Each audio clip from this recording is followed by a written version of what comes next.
Well, if you listen to the Prime Minister today, the country's set to be denied a say via a general election as to whether they agree with Andy Burnham's vision for the country and indeed his 10-year plan that he keeps talking about. Later this year, I will bring forward a new plan for Britain, a 10-year plan, laying out a path from where we are now to where I believe we all want Britain to be, wherever we're coming from, whatever party we support.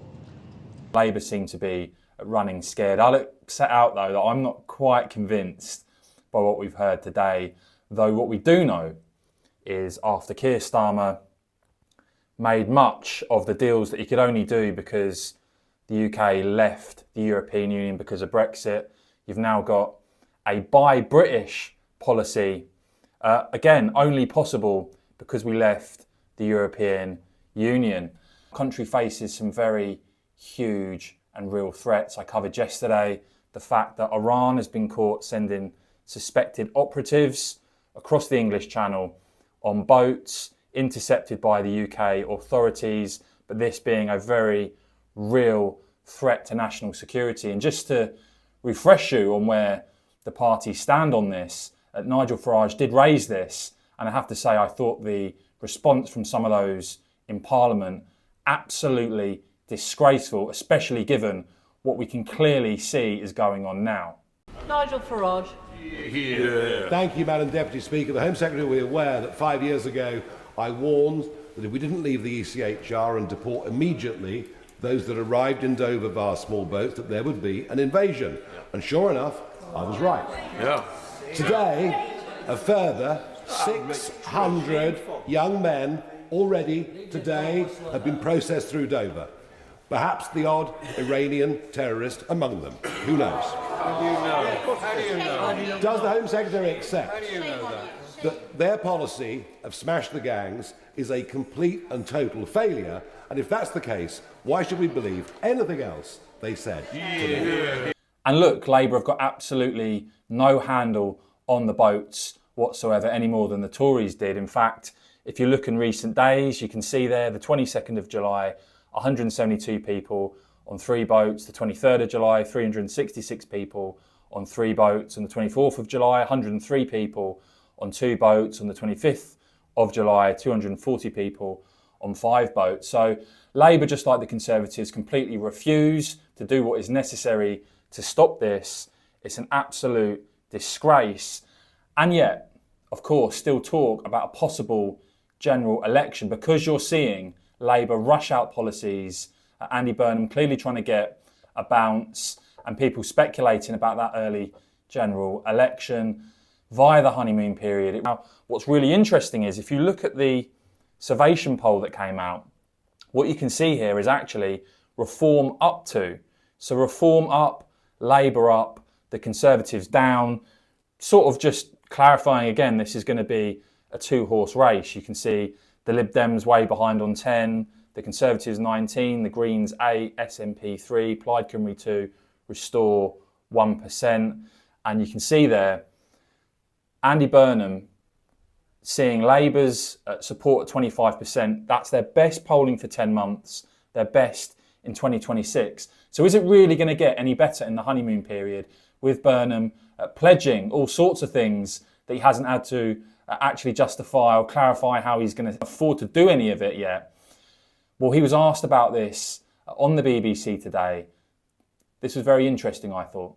And you are very, very busy now as Prime Minister, and our time is almost up. But you say you coming to power will be the biggest change this country's seen in 4 decades. Thing is, 25,000 people voted for you in Makerfield. The 48 million people in the electorate in this country haven't had a chance to have a say on any of your plans. Do you rule out having a general election before 2029? There's no early general election. And the thing I would say to you is 20 plus, how many million people you just mentioned, voted for a manifesto. We're in a parliamentary democracy. So that is what people voted for. And I will honour that manifesto. And, you know, obviously I have faced the public in Makerfield. At the time I stood forward in the by-election, people would say, oh my goodness, that constituency voted Reform in May, that's a risk. I went and faced the public, and I went out onto those doorsteps. So, you know, I have done that. I've got the support of colleagues in Parliament, and it's a parliamentary democracy that we're in. Rule it out? Well, I'm going to rule it out. Yeah, there's no early general election. I don't think people want it. You know, the opinion polls might say there's some people do, some people don't. But the thing is, I just think what I most need to do is get Britain focused on getting the country back where it should be, getting it working. I mean, look, there's two ways of reading it, isn't it? Either you can think that Burnham is sincere, or, like me, you can take the view that an early election is likely. And of course, the Prime Minister and Labour leader would say that, wouldn't he? He's not going to say anything else. He's going to try and go for a surprise vote later this year, perhaps even next year. But I did think him saying there that there's no demand for an early general election after, of course, Burnham won the Makerfield by-election, didn't even stand on Labour's manifesto, wasn't even an MP at the last general election. And you can see here, the claim that people don't want a general election is absolute nonsense. You can see quite clearly, if you look at the actual research, what people have actually said about a general election in this country, very clearly there is huge support for a general election. So to deny that is basically to be completely detached from reality or in denial. But what we do know again is that a Labour honeymoon poll bounce could be their only hope, which is why I think Burnham may still do this, because one bit of polling there from UK Polling Report finding Reform the most popular party, but in terms of seats, on their calculation, on their projection, Labour could receive fewer votes but more seats, so they could receive 22% of the vote compared to Reform at 25%.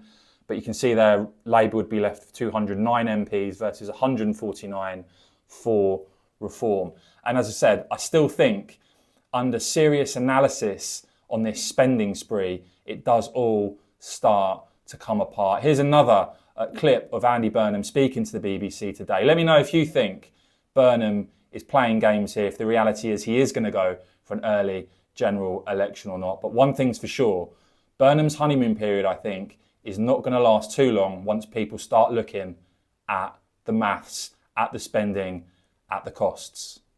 When your Chancellor was Defence Secretary, he said very clearly in black and white that our country would not be safe unless the Prime Minister committed to spending 3% of national income on defence by 2030.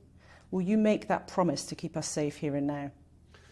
Well, I appointed my new Chancellor very aware of what he had said about the critical importance of defence spending and the position that he had taken about that. The first challenge facing us both is to ensure that the defence investment plan is fully funded, and that's the thing that's right in front of us, and we need to work that through as we go towards the budget later this year. But he said there's a specific commitment that John Healey put in black and white, which was it has to be 3% by 2030. Will you commit to that yet or not? I'm absolutely committed to what we've promised our NATO partners, and that is my commitment. Now, we've got to work out the way of doing that, but I do not want to see Britain regarded as a country that people can't trust anymore.